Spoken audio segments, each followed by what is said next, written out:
Thanks God, it's Friday mga kaigsuunan, TGIF. Og welcome sa atong morning devotion, ining matahom na kabuntagon. Og salamat kaayo sa Ginoo sa kapiskay sa panglawas. Ngayang gihatag dinhi kanato no aron kita makapadayon gyud sa atong buluhaton niining morning devotion mga kaigsuunan. Og karong kabuntaga atong hisgutan no pagatun-an about niining the importance of the word of God, no, ang pagkamahinungdanon sa pulong sa Dios nganong importante ni sa atong mga kinabuhi. Og naatay mga verses no nga atong take up karon nga ipa-reveal sa Ginoo dinhi kanato no nga mga lessons nga iyang ipaabot dinhi kanato mga kaigsuonan. So taas-taas ni siya o makaya ato ang i-take up ang 10 ka verses no nganong importante gyud ang pulong sa Ginoo sa ato ang pagkinabuhi mga kaigsuonan. Amen.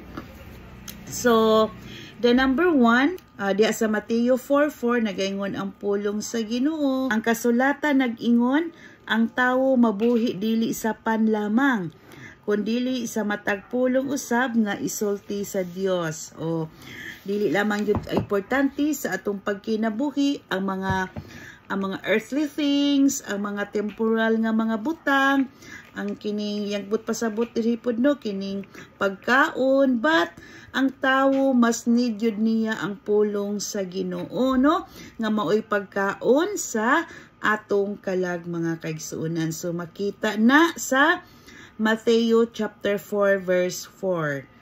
Ug ikaduha nganong importante man ang pulong sa Ginoo sa atong pagkinabuhi tungod kay kini mo'y magpalayo kanato gikan sa sala mga kaigsuonan.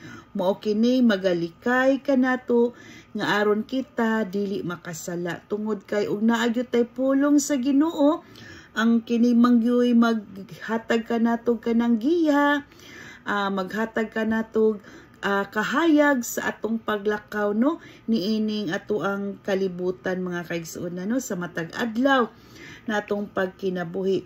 Makita diha sa Psalms chapter 119 verse 105, pulong sa Ginoo maoy lamparahan sa atong mga tiil ug kahayag sa ato ang dalan. So munang importante gyud nga naa gyud tay pulong sa Ginoo everyday sa atong pagkinabuhi aron kini mao gyud ni mag-comfort kanato, magiya kanato no, maghatag kanato kahayag no sa atong pagalaktan aron kita mapalayo gyud kita sa o makalikay kita gikan ni anang sala mga kaigsuonan. And then next mga kaigsuonan, kung naa kay pulong sa Ginoo no, mas mahimo tang maalamon. Mas mahimo tang maalamon no tungod kay i-equip gyud ta sa Ginoo no, tagaan gyud tag wisdom, tagaan tag knowledge ug understanding din clarity no sa mga pulo nga iya ang ipadayag dinhi kanato. Mas maalamon no sa Psalms 119 verse 98, magahimo kanato nga mas maalamon kaysa ato ang kaaway. So mas tagaan gyud tag kining wisdom sa Ginoo no sa pagkinabuhi nato mga kaigsuonan no tungod kay kita nga mga anak sa Ginoo, we are more than conqueror mga kaigsuonan. Dili ta pildildo, dili ta loser, but we are victorious tungod kang Jesus Christ mga kaigsuonan. So pinagi sayang pulong no, kining pulong sa Ginoo mo yun ni mag-remind kanato, magalig-on kanato, maghahatag kanato strength mga kaigsuonan aron kita maga-move forward, magapadayon ta no sa atong pagkinabuhi. And then kini pong pulong sa Ginoo mao po nay maghatag kanato og pagtuo no, makatukod og pagtuo sa atong espiritu. Muni siya mag-build og faith sa ato ang spirit mga kaigsuonan tungod kay ang faith comes from hearing and by hearing the word of God. So daana nagsugod no nga nakabaton kag pagtuo tungod sa imong pagpaminaw sa pulong sa Ginoo. Muna importante gyud ang atong pagpaminaw, pagdawat sa mensahe sa pulong sa Ginoo mga kaigsuonan. Kay diri magsugod nga makabaton kag pagtuo. Wala gyud tay pulong sa Ginoo mga kaigsuonan, wala gyud tay kanang wala gyud tay maluyag yun ang atong kalag o spirit mga kaigsuonan. O mananginahanglan gyud ta everyday na agyud tay pulong sa Ginoo. Salamat lang gyud kaayo mga kaigsuonan no. Nini atong morning devotion, ikaw ug ako nagatuon gyud ta sa matag adlaw sa pulong sa Ginoo. Naga-embrace gyud ta sa mga mensahe sa Ginoo nga everyday na agyoy ipaabot ang Ginoo dinhi kanato mga kaigsuonan. Amen.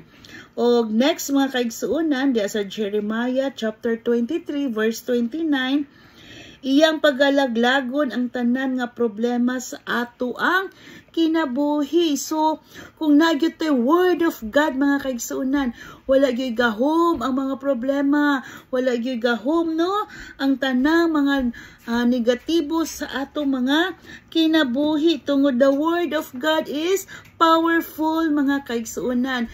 Gamhanan kini no. O makahatag kini, makahumok kini sa usa ka tig-a nga kasing-kasing mga kaigsuonan.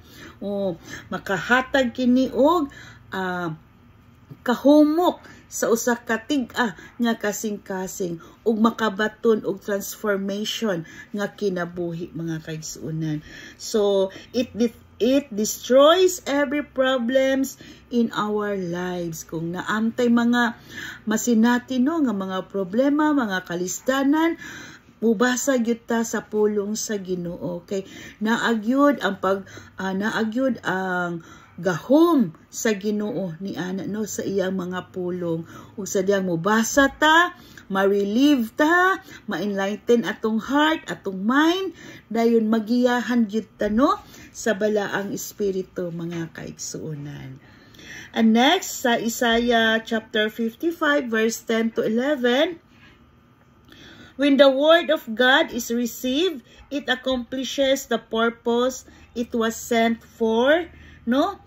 Kung panahon nga gidawat ang pulong sa Dios, iyang pagatumanon ang katuyuan sa pagpadala.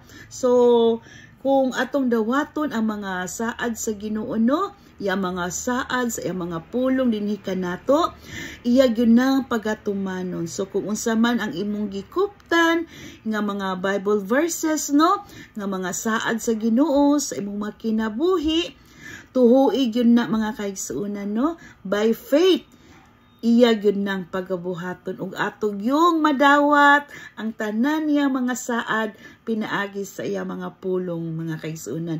Naagyoy fulfillment no sa iyang mga pulong, sa iyang mga saad mga kaigsuonan, pinaagi sa iyang mga pulong.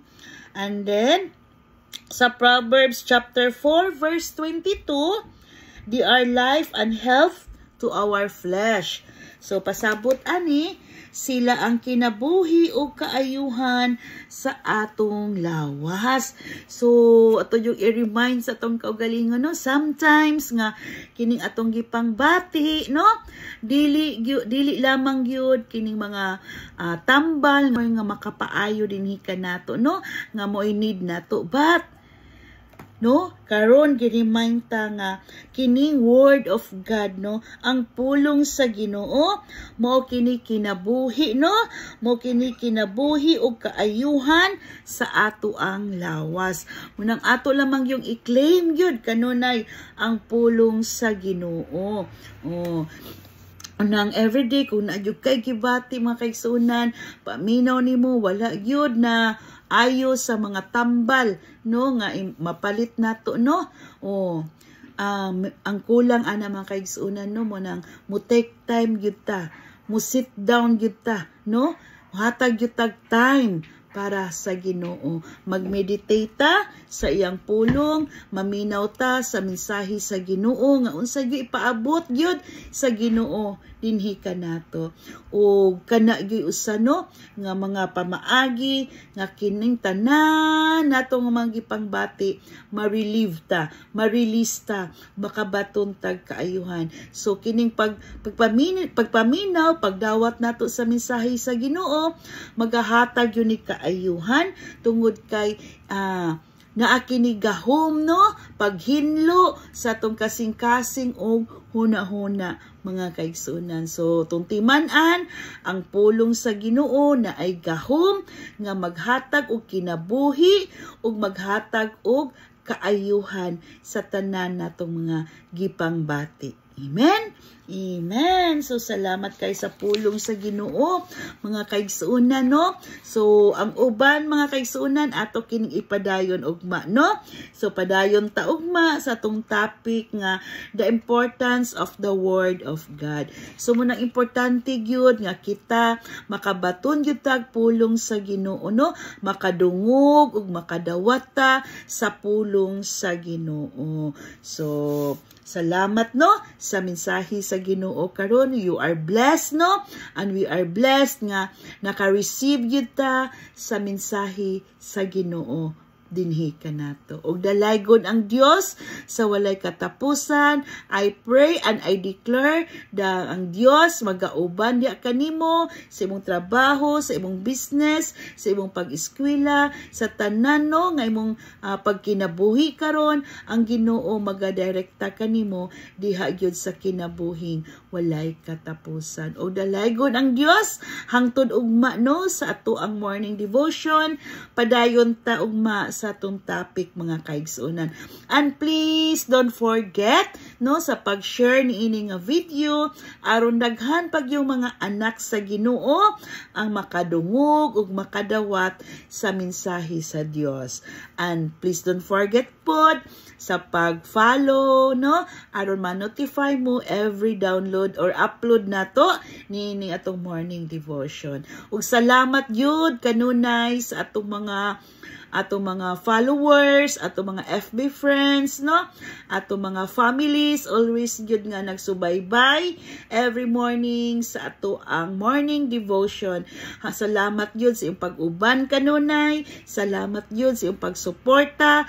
Ang Dios gyud mahimaya sa tanan natong pagabuhaton.